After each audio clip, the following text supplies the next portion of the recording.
Independent ডিজিটালের নিয়মিত আয়োজন 10 minute শোতে আপনাদের স্বাগত জানাচ্ছি। আমি আশিক হোসেন। আমাদের আজকের আলোচনার বিষয়, মেয়ে কি ঘূর্ণিঝড়ের মাস হয়ে উঠছে? আর এই বিষয়টি নিয়েই আমাদের সাথে কথা বলবেন ইন্ডিপেন্ডেন্ট টেলিভিশনের বার্তা প্রধান মামুন আবদুল্লাহ। মামুন আবদুল্লাহ, আপনাকে অনেক স্বাগত জানাচ্ছি আমাদের এই শোতে। মামুন, একটা বিষয়ে যে আমরা দেখছি যে ঘূর্ণিঝড় রেমাল এরই মধ্যে কিন্তু উপকূলে তার যে অগ্রভাগ সেটি কিন্তু আসতে শুরু করেছে।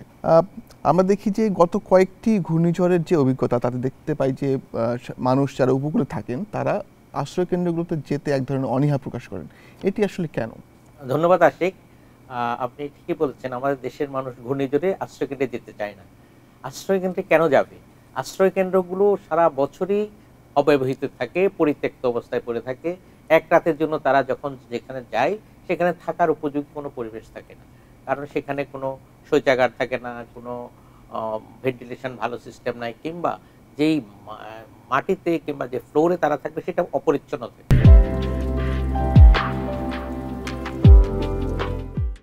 আরেকটি কথা আপনি জানেন, মানুষ যখন আশ্রয়কেন্দ্রে যায় তখন তার ঘর বাড়ির সব জিনিসপত্র সঙ্গে করে নিয়ে যায়।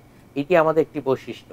সুতরাং যারা একবার গেছে, তাদের গবাদি পশু নিয়ে গেছে, আবার ফিরে আসছে, এরপর কিন্তু সেই ঘূর্ণিঝড় কেন্দ্রটি আর পরিষ্কার করা হয় নাই। যে অপরিচ্ছন্নতা এবং বসবাসের উপযোগী নয় বলেই তো মূলত মানুষ সেখানে যেতে চায় না। এই অনীহা তো আছেই। আর মানুষ মনে করে উপকূলের মানুষ তারা ঝড় ঝঞ্ঝার সাথে সংগ্রাম করেই তো যুগের পর যুগ বেঁচে আছে। সুতরাং তারা এগুলা প্রতিহত করতে পারে। এখানে মানুষ মারা যায়, তারপরও মানুষ আবার জেগে ওঠে। এটি আমাদের দেশের মানুষের একটা সহজাত একটা প্রবৃত্তি। দুর্যোগ ব্যবস্থাপনা মন্ত্রণালয় গতকালকে বলেছিল, আজকেও বলেছে যে তারা আশ্রয় কেন্দ্রগুলোতে প্রস্তুত করার ক্ষেত্রে পর্যাপ্ত প্রস্তুতি নিয়েছে। আপনার কথা যেটা শুনলাম তাতে কিন্তু অনেকটাই স্পষ্ট হলো যে সেগুলো নিয়মিত পরিষ্কার করা হয় না। কিন্তু এবার যেটা আজকে সকালেও প্রতিমন্ত্রী যখন ব্রিফ করেছিলেন তখন কিন্তু তিনি বলেছেন প্রায় 8 থেকে 9 হাজার আশ্রয় কেন্দ্র প্রস্তুত করা হয়েছে। এটা আসলে তাহলে তারা যে বলছেন যে আমরা প্রস্তুত করছি, তাহলে কি প্রস্তুত করছেন তারা? দেখুন, একদিনের জন্য তো কোনো জায়গা পরিষ্কার করা সম্ভব না। এটি একটি ঘর, বসবাস মানুষ থাকার জন্য একটি ঘর। সেই ঘরটাকে বছরের সারা বছর আপনাকে কোনো না কোনোভাবে পরিষ্কার পরিচ্ছন্ন করে রাখতে হবে। বিভিন্ন সময় ঝাড় দিতে হবে, রং করতে হবে, জানালা ভাঙলে সে ঠিক করতে হবে। এটা তো করা হয় না। আমাদের সাধারণত 1-2 বছর পর যখনই আমাদের ঘূর্ণিঝড়ের আমরা পূর্বাভাস পাই কিংবা কোনো আমাদের সতর্ক সংকেত দেওয়া হয়, তখনই আমরা হুড়মুড় করে তখন সবাইকে ছুটে আসতে হয় আশ্রয়কেন্দ্রে। সুতরাং যতই সরকার পক্ষ থেকে বলা হোক না কেন যে আশ্রয়কেন্দ্রে মানুষ আশ্রয় নিচ্ছে, আসলে মানুষের আগ্রহটা কম। আগ্রহ কম হওয়া খুবই স্বাভাবিক। আর এটিও খুবই স্বাভাবিক যে সরকারের পক্ষে সারা বছর একটা ঘর তৈরি করে রাখা সম্ভব না, কোনোভাবেই সম্ভব না। যে তাহলে সরকারকে এটি আবার মেনটেনেন্স করার জন্য আলাদা লোক নিয়োগ করতে হবে এবং তাদেরকে মাইনে দিতে হবে। সারা বছর তারা কোনো কাজ ছাড়াই একটা কাজ করবে, তো এটা হতে পারে না। এই কারণে মূলত আমাদের দেশের মানুষ আশ্রয় কেন্দ্রে যাচ্ছে না। আর সরকার পক্ষ থেকে যেটা বলা হচ্ছে সেটা কোনোভাবে সম্ভব নয়। সরকার গত 2 দিন ধরে মেরামত করার চেষ্টা করছে কিংবা পরিষ্কার করার চেষ্টা করছে, এবং সেটা হয় অনেকটা দায়সারা করছে। আপনি নিজেও জানেন, আপনি নিজ গ্রামের ছেলে, আপনারও অভিজ্ঞতা আছে, আমার নিজেরও অভিজ্ঞতা আছে। এটি আসলে যতই বলা হোক না কেন, কারণ একদিন কিংবা কয়েক ঘন্টার জন্য যে আশ্রয় কেন্দ্র মানুষ ব্যবহার করে সেটি সারা বছর অব্যবহৃত থাকে এবং সরকারও সারা বছর পরিষ্কার পরিচ্ছন্ন রাখে না। সুতরাং সেটিতে যাওয়ার কোনো প্রশ্নই উঠে না। আর মানুষ যাবে, তার সম্পদ কোথায় যাবে? একজন গরিব মানুষ যাওয়ার সময় তার গরু ছাগল দুটি নিয়ে যেতে চায়, তার চালের ছোট বস্তাটা সাথে করে নিয়ে যেতে চায়, তার কাপড় চোপড় নিয়ে যেতে চায়, আর সে স্বর্ণালঙ্কার নিয়ে যেতে চায়। সে তো এখানে নিরাপদ বোধ করবে না এগুলো নিয়ে। সেই জন্যই তো মানুষের আগ্রহটা কম। রেমালের যে কথাটা বলা হচ্ছে যে রেমাল তো এরই মধ্যে উপকূলে তাদের অগ্রভাগটা তো চলে এসছে, এটার যে সম্ভাব্য গতিপথ সেটা আসলে কোন দিক দিয়ে হতে যাচ্ছে? আপনারা জেনেছেন প্রায় 200 কিলোমিটার দূরে থাকা অবস্থায়ও এটির অগ্রভাগ আমাদের উপকূলে চলে এসছে। তবে আমরা যেটি জেনেছি সেটি বাংলাদেশের দক্ষিণ পশ্চিমাঞ্চলের যে আমাদের খুলনা এবং সাতক্ষীরা অঞ্চল আছে সেটির পাশ দিয়ে এবং ভারতের পাশ দিয়ে মোটামুটি সীমান্ত রেখার মাঝখান দিয়ে এটির অর্থাৎ মূল কেন্দ্রটা যাচ্ছে। যে রেমালের কেন্দ্রটা ওদিক দিয়ে যাবে, কিন্তু এর ব্যাপ্তিটা থাকবে আমাদের বাংলাদেশের সেই সাতক্ষীরা থেকে শুরু করে সেই কক্সবাজারের টেকনাফ পর্যন্ত, অর্থাৎ বাংলাদেশের বিস্তীর্ণ উপকূলের পুরোটাই এর প্রভাব পড়বে। আমরা যদি আজকে একটু পিছনের দিকে তাকাই তাহলে দেখতে পাই এর আগে যতগুলো দুর্যোগ কিংবা ঘূর্ণিঝড় এসেছে এবং উপকূলের দিকে এসেছে, সেখানে আমাদের এত বড় মনে হয় না কোনো কোনো ঘূর্ণিঝড় এসছে, কারণ এটার ব্যাপ্তিটা এত বেশি, যেটা আমরা শেষ পর্যন্ত উপগ্রহের ছবি এবং অন্য সংবাদ মাধ্যমের ছবি থেকে দেখলাম, এটার ব্যাপ্তিটা অনেক বিস্তৃত, এত বিস্তৃত এবং এত কম সময়ের মধ্যে, মাত্র দেখুন 4 দিনের মধ্যে এটি কিন্তু পূর্ণাঙ্গ একটি অতি প্রবল ঘূর্ণিঝড়ের রূপ নিয়েছে। আপনি জানেন যে একটি ঘূর্ণিঝড় রূপ নিতে হলে চূড়ান্ত সুপার সাইক্লোন আমরা যেটাকে বলি, যেটা আমাদের আমপান হয়েছিল 220 কিলোমিটার উপর যখন গতিবেগ চলে যায় বাতাসের গতিবেগ, তখন আমরা সেটাকে সুপার সাইক্লোন বলি। সেই রকম আমপান হয়েছিল। এই আমপানের বাইরে যে এত কম সময় এত গতিসম্পন্ন ঘূর্ণিঝড় কিন্তু আমাদের আর আসেনি।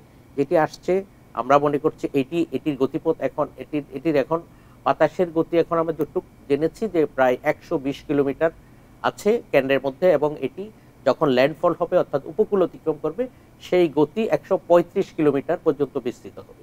আর এই ধাপে আসতে আপনাকে যেটি প্রথমে বলেছিলাম, একটি ঘূর্ণিঝড় তৈরির শুরু থেকে অর্থাৎ সুপার সাইক্লোন হওয়া পর্যন্ত মূলত 8টি ধাপ অতিক্রম করতে হয়।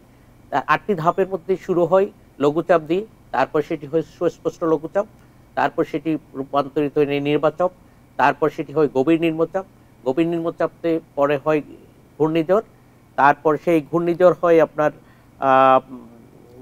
এটাকে বলা হয় প্রবল ঘূর্ণিঝড় বা সিভিয়ার সাইক্লোন, যেটি আমার গত শনিবার রাতে এটি রূপ নিয়েছে। এর পরবর্তীতে রোববার সকালে এটি হয়েছে অতি প্রবল ঘূর্ণিঝড় অর্থাৎ ভেরি সিভিয়ার সাইক্লোন, যেটির গতিবেগ সাধারণত 118 থেকে যখন 219 কিলোমিটারের মধ্যে গতিবেগ হয়ে যায় তখন এটাকে অতি প্রবল ঘূর্ণিঝড় অর্থাৎ শেষ ধাপের আগের ধাপে আছি আমরা। তাহলে এটার শক্তি এবং এটার ক্ষয়ক্ষতির ক্ষমতা অনেক প্রবল।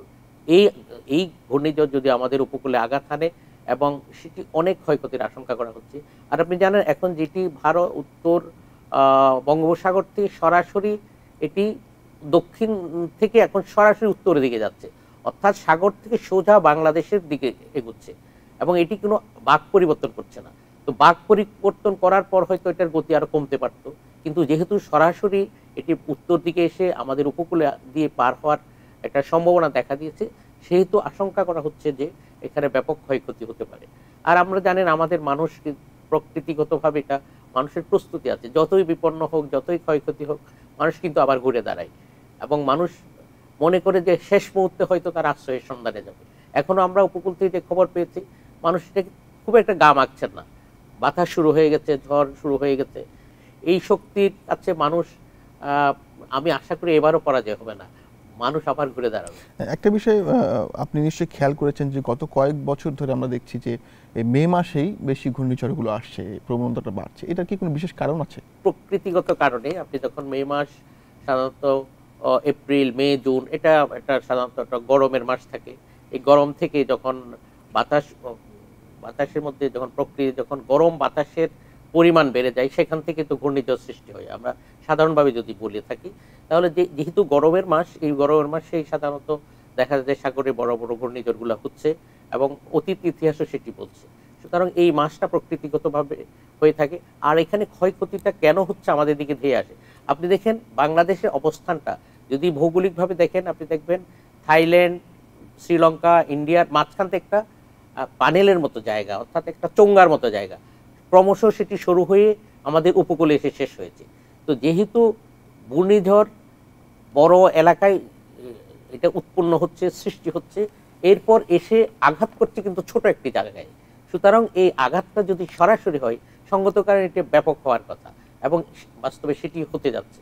আমরা এই জন্য দেশের মানুষ খুব আতঙ্কিত এবং মানুষের মধ্যে সরকারের মধ্যে ব্যাপক প্রস্তুতিও নেওয়া হয়ে গেছে। আপনি যেটা বললেন আপনার কথা সূত্র ধরেই বলতে চাই যে আমরাও আশা করি যে এই ঘূর্ণিঝড়টা মানুষ ভালোভাবেই অতিক্রম করবে, আগেরগুলো যেমন তারা করেছে। মামুন, আপনাকে অনেক ধন্যবাদ আমাদের সাথে আসার জন্য, নিশ্চয়ই পরবর্তীতে আবার আপনার সাথে কথা হবে। আপনাকেও ধন্যবাদ। আজ এ পর্যন্তই, দেখা হবে পরের পর্বে রবি থেকে বৃহস্পতি। দেখতে থাকুন 10 মিনিট শো, সাথে থাকুন ইন্ডিপেন্ডেন্ট ডিজিটালের।